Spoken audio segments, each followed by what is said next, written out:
नमस्कार दोस्तों। Today GK series में आपका स्वागत है। आज हम 30 अप्रैल के एक महत्वपूर्ण जीके के प्रश्नों के बारे में बात करेंगे। वीडियो को अंत तक ज़रूर देखें, स्किप ना करें। तो देरी ना करते हुए शुरू करें। आज का पहला प्रश्न क्या बना है? पश्चिम क्षेत्रीय सांस्कृतिक कार्यक्रम दिव्य कला संस्कृत शक्ति दिव्यगता में क्षमता का प्रदर्शन किस मंत्रालय द्वारा आयोजित किया गया है? तो ऑप्शन है, ऑप्शन ए संस्कृति मंत्रालय, ऑप्शन बी सामाजिक न्याय व अधिकारिता मंत्रालय, ऑप्शन सी ग्रामीण विकास मंत्रालय, ऑप्शन डी माइक्रो लघु और मध्यम उद्यम मंत्रालय। तो इसका उत्तर है सामाजिक न्याय और अधिकारिता मंत्रालय।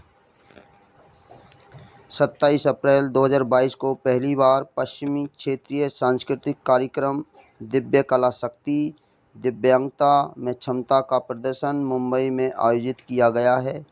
यह कार्यक्रम भारत सरकार के सामाजिक न्याय और अधिकारिता मंत्रालय द्वारा आयोजित किया गया था, इसलिए विकल्प बी सही है। इस कार्यक्रम में महाराष्ट्र, गोवा, मध्य प्रदेश, गुजरात, राजस्थान, छत्तीसगढ़ आदि राज्यों से विभिन्न दिव्यांग बच्चों और युवाओं ने भाग लिया। तो इस प्रकार इसका उत्तर होता है सामाजिक न्याय और अधिकारिता मंत्रालय के द्वारा। ब्रिटिश अगला प्रश्न है, ब्रिटिश औपनिवेश सरकार ने निम्नलिखित में से किस आंदोलन को दबाने के लिए सशस्त्र बल विशेष शक्ति अध्यादेश जारी किया? ऑप्शन है, ऑप्शन नंबर ए असहयोग आंदोलन, ऑप्शन बी भारत छोड़ो आंदोलन, ऑप्शन सी बारदोली सत्याग्रह आंदोलन, ऑप्शन डी होम रूल आंदोलन। तो इसका उत्तर है भारत छोड़ो आंदोलन। हाल ही में प्रधानमंत्री नरेंद्र मोदी ने कहा है कि विवादास्पद अफस्पा का पूर्वोत्तर से पूरी तरह से हटाने के लिए प्रयास जारी है। ब्रिटिश औपनिवेशिक सरकार ने भारत छोड़ो आंदोलन को दबाने के लिए 15 अगस्त 1942 को सशस्त्र बल विशेष शक्ति अध्यादेश जारी किया था, इसलिए विकल्प बी सही है। इस अध्यादेश के तहत सशस्त्र बलों के कुछ अधिकारियों को आपातकालीन स्थिति से निपटने के लिए विशेष अधिकार दिए गए। तो इस प्रकार हमारे प्रश्न का उत्तर हो जाता है भारत छोड़ो आंदोलन। अगला प्रश्न, निम्नलिखित में से कौन सा विषय राज्य भारत के संविधान में राज्य सूची के तहत सूचीबद्ध है? तो विकल्प है एक है कृषि, दूसरा है राज्य लोक सेवा और तीसरा है स्थानीय सरकार। नीचे दिए गए कोड का प्रयोग कर सही उत्तर चुनिए।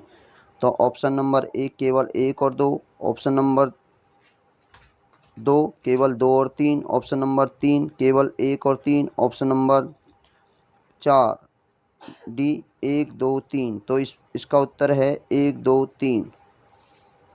भारतीय संविधान एक संघीय संविधान है जिसकी 7वीं अनुसूची में केंद्र और राज्य की विधायिक शक्तियों को स्पष्ट किया गया है। इस सूची के विषय में संघ सूची, राज्य सूची, समवर्ती सूची में विभाजित किया गया है। राज्य सूची में 61 विषय, मूल रूप से 66 विषय शामिल हैं।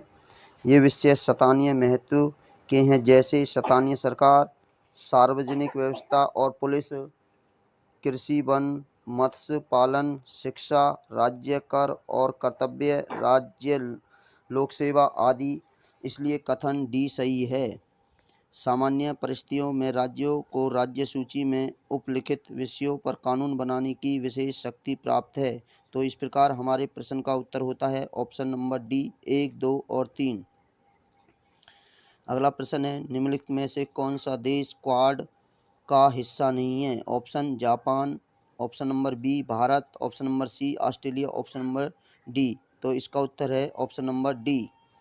हाल ही में चीनी अधिकारियों ने कहा है कि चीनी राष्ट्रपति द्वारा पेश की गई एक शैक्षिक वैश्विक सुरक्षा पहल अमेरिकी इंडो पैसिफिक रणनीति और क्वाड का मुकाबला करने में सक्षम होगी। क्वाड एक औपचारिक रणनीतिक मंच है जिसमें 4 राष्ट्र शामिल हैं, यूएसए, भारत, ऑस्ट्रेलिया, जापान, इसलिए विकल्प डी सही है। क्वाड के प्राथमिक उद्देश्यों में से एक स्वतंत्र, खुले, समृद्ध और समावेशी हिंद प्रशांत क्षेत्र के लिए काम करना है।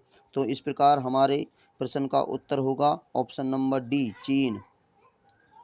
अगला प्रश्न, बांग्लादेश निम्नलिखित में से किस संगठन या समूह का सदस्य है?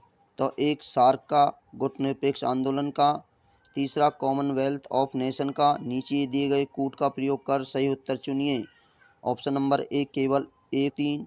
ऑप्शन नंबर दो केवल दो। ऑप्शन नंबर तीन एक, दो, तीन। ऑप्शन नंबर चार इसमें से कोई नहीं। तो इसका उत्तर है एक, दो, तीन। हाल ही में विदेश मंत्री एस जयशंकर ने बांग्लादेश में अपने समकक्ष के साथ मुलाकात की है। बांग्लादेश एक दक्षिण एशिया का देश है।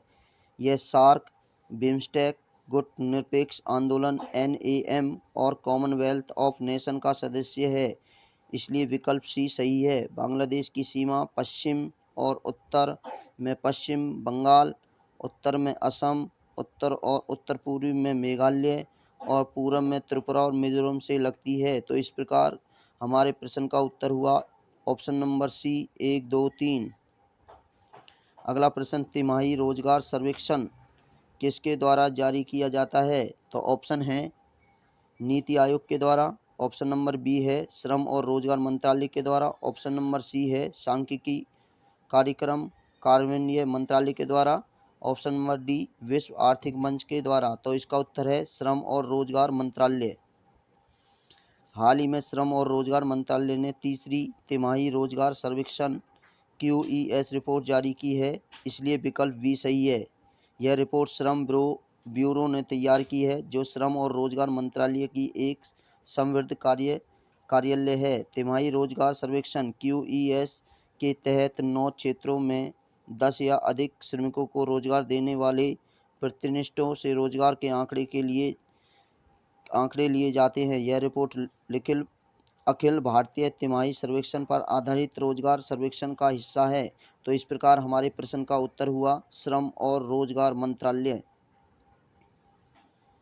अगला प्रश्न, गगन एक भारतीय अंतरिक्ष आधारित संवर्धित नेविगेशन प्रणाली है। इसे इसरो द्वारा किसके सहयोग से विकसित किया गया है? ऑप्शन नंबर ए DRDO के द्वारा। Option number B airport authority of India के द्वारा। ऑप्शन नंबर सी नीति आयोग के द्वारा। ऑप्शन नंबर डी नागरिक उड्डयन मंत्रालय के द्वारा। तो इसका उत्तर है B airport authority of India के द्वारा। हाल ही में इंडिगो एयरलाइंस का एक विमान भारत के गगन प्रणाली का उपयोग कर किशनगढ़ हवाई अड्डे पर उतरा है। गगन एक भारतीय अंतरिक्ष आधारित संवर्धित नेविगेशन प्रणाली है, जिसे एयरपोर्ट अथॉरिटी ऑफ इंडिया और इसरो द्वारा संयुक्त रूप से विकसित किया गया है। इसलिए विकल्प भी सही है। यह भूमध्य रेखीय क्षेत्र के भारत और पड़ोसी देश के लिए विकसित पहली ऐसी प्रणाली है। यह प्रभावित लोगों को संदेश भेजकर बाढ़ और भूकंप जैसी प्राकृतिक आपदाओं के दौरान सहायता करता है। तो इसलिए इस प्रश्न का उत्तर होगा airport authority of India, option number B. अगला प्रश्न, प्रशांत महासागर के निम्नलिखित द्वीपों को पश्चिम से पूर्व की ओर सही क्रम में व्यवस्थित कीजिए। पश्चिम से पूर्व की ओर ए है पापुआ न्यू गिनी, बी है इंडोनेशिया, सी है सोलोमन द्वीप। दिए गए कूट का प्रयोग कर सही उत्तर चुनिए। ऑप्शन नंबर एक, एक, दो, तीन। Option number B 2, 3, 1। Option number तीन, 3, 2, 1। ऑप्शन नंबर चार, 2, 1, 3। तो इसका उत्तर है डी ऑप्शन नंबर चार, 2, 1, 3। हाल ही में सोलोमन द्वीप के प्रधानमंत्री ने कहा है कि द्वीपों की आंतरिक सुरक्षा स्थिति से निपटने के लिए चीन के साथ समझौता आवश्यक था। सोलोमन द्वीप पापुआ न्यू गिनी से पूर्व के, जबकि पापुआ न्यू गिनी इंडोनेशिया के पूर्व में स्थित है। इस प्रकार पश्चिम से पूर्व की ओर द्वीपों का क्रम Indonesia, Papua New Guinea, Solomon द्वीप। इसलिए विकल्प डी सही है। सोलोमन द्वीप में ज्वालामुखी द्वीपों और प्रवाल द्वीपों की दोहरी श्रृंखला शामिल है। तो इस प्रकार हमारे इस प्रश्न का उत्तर हुआ ऑप्शन नंबर डी, 2, 1, 3। अगला प्रश्न, भारत तिब्बत सीमा पुलिस के संबंध में निम्नलिखित कथनों पर विचार कीजिए। कथन नंबर एक, यह केंद्रीय सशस्त्र पुलिस बलों का एक हिस्सा है। कथन नंबर दो, इसकी स्थापना 24 अक्टूबर 1962 को हुई थी। उपयुक्त कथनों में से कौन सा से सही हैं? तो ऑप्शन नंबर ए केवल एक, ऑप्शन नंबर 2 केवल दो, ऑप्शन नंबर सी दोनों एक और दो, ऑप्शन नंबर डी न तो एक न ही दो। तो इसका उत्तर है ऑप्शन नंबर सी। हाल ही में भारत तिब्बत सीमा पुलिस के जवानों ने उत्तराखंड हिमालयों में 15,000 फीट की ऊंचाई पर योग अभ्यास में भाग लिया है। भारत तिब्बत सीमा पुलिस तिब्बत स्वायत्त क्षेत्र के साथ सीमा की रक्षा के लिए भारत का प्राथमिक सीमा गश्ती संगठन है। यह भारत के 7 केंद्रीय सशस्त्र पुलिस बलों में से एक है, जिसकी स्थापना 24 अक्टूबर 1962 को CRPF अधिनियम के तहत 1962 के भारत चीन युद्ध के मद्देनज़र की गई थी। इसलिए विकल्प सी सही है। ITBP के पहले प्रमुख बलबीर सिंह थे। तो इस प्रकार हमारे इस प्रश्न का उत्तर हुआ ऑप्शन नंबर सी दोनों एक और दो।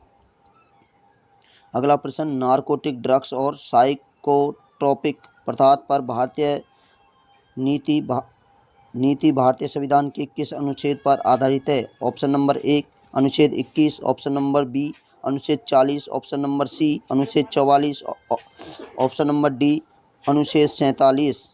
तो इसका उत्तर है अनुच्छेद 47, ऑप्शन नंबर डी।